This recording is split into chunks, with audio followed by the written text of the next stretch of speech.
John, what's the current injury status of Greg McNally and Joe Keys ahead of this weekend's game? Well, Greg's progressing, and he should be available for the North Wales game. At a push, he could probably play against Hemel, but we've got a free weekend, or a weekend with no fixtures the weekend after that. So rather than bring him back and at a push, we're going to let him have that extra couple of weeks so that he'll be fully fit for North Wales. Joe Keys went for a scan and had a chat with the consultant, and there's no structural damage or anything. It's just musculoskeletal, and again, he's been given a rehab program. He's been given a prehab to ensure it doesn't occur again, his back doesn't spasm again, and again we're looking at North Wales for Joe. So apart from those two, and obviously young Danny King, who got concussed at Wigan, we're in pretty good shape. And obviously those injuries, it gives an opportunity for Brandon Pickersgill to extend his stay in the side, and young Rowan Milnes to potentially play on Friday again. Yeah, I mean, you know, we're still debating about Rowan, and we're just trying to ensure that we get the right half-back combination, bearing in mind the half-back can be influenced by who you're playing in the middle, so we're still mulling that over. But obviously young Brandon, I mean, he's sort of earned his stay in the side. He's been first class right the way from the pre-season trials and in the pre-season practice, and you know, he's had a really good first half of the season, and I hope that he continues doing, you know, playing so well. And you mentioned previously, John, about the players being very honest in their assessment after that defeat against Workington.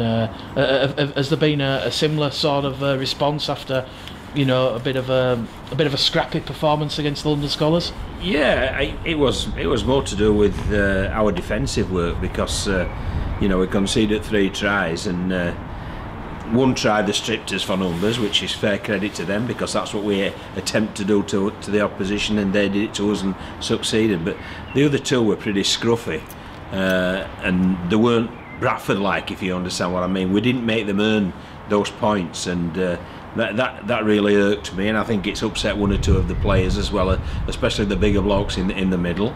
And obviously we need to pick that up, and also with ball in hand, I think we went away from what we'd practiced, and that's why I think we looked a bit scruffy and a bit loose and a bit unstructured. So what we're trying to do again is just tighten everything up and become really disciplined with all that we do, both with the ball and without the ball. How much of a step up is Friday's game at Kingston Park going to be for you? It's going to be a big step up. I've watched a number of Newcastle games, and they're a good team. No doubt about that. They're a really good team. They've got a fullback with young Ritson, who's really quick and evasive, and this kid at half-back, Youngs, is a heck of a handful. He really is. Couple that with some good 3/4 such as Mo Agoro, couple that with a big forward pack led by Aldous, and a clever hooker in Simmons, and you look all round and think these guys can play, and they can play, and we've got to make sure that we turn up with our best foot forward, with our A game, and then we'll be able to compete with them and hopefully come away with the win. I mean, talk about the rebuilding project here at Odsall, but I think a lot of credit goes to Jason Payne up at the Thunder, John, with what he's currently building up there. Oh, definitely. I mean, a lot of those lads are North East lads, and a lot have come through the university system. You know, there's Northumbria University, a very successful rugby league team, and he's harnessed that resource, and also he's signed very, very astutely. He really has. So, you know, they're a handful. There's no doubt about that. And it will make it a great evening because we've got good opposition.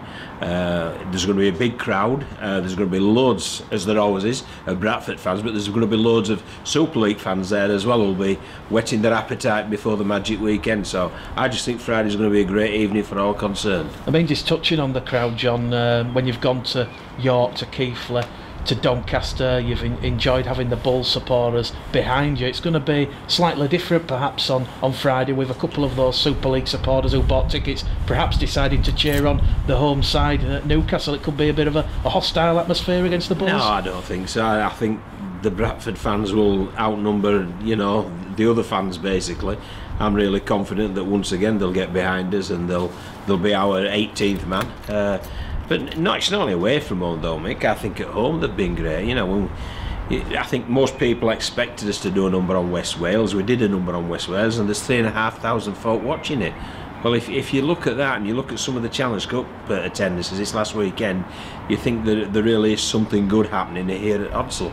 In terms of the season, it's a third of the season's currently gone with 9 rounds played out of the 26. John, how do you currently assess where the club is after a third of the season? Well, we're going to have a little half-yearly review when we've played everybody.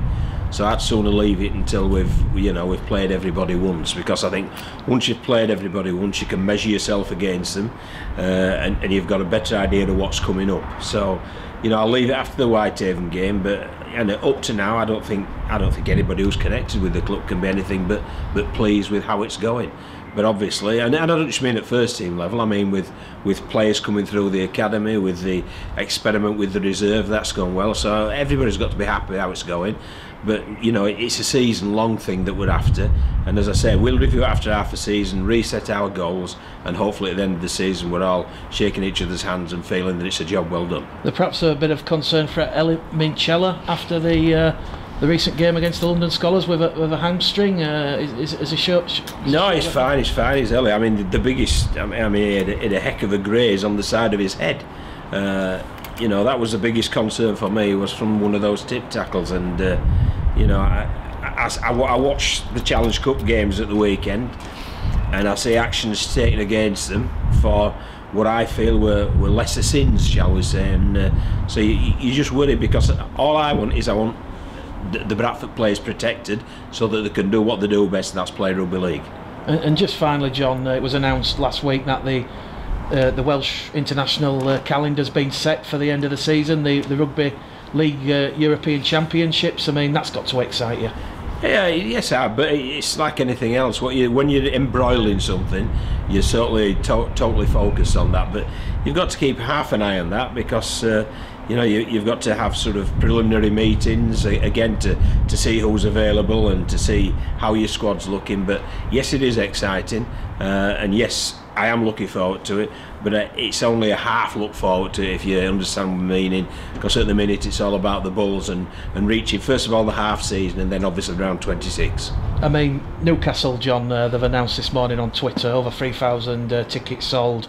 The previous record crowd was just over 3,000. Yes. I think it was 3,033. So they're going to beat their attendance record on Friday night, and you've touched upon it already. It is going to be a special occasion for rugby league in the North East. It will, yeah. I mean, it was 3,032 and myself, because I went to that game as well against York. So yeah, it will. It'll be a really special occasion, and I'm looking forward to it immensely. But obviously, the thing that excites me the most is about what goes on the playing field, and it's a very big playing field. It's an artificial surface, but it's a really quick surface. So I'm looking forward to see how we go on that.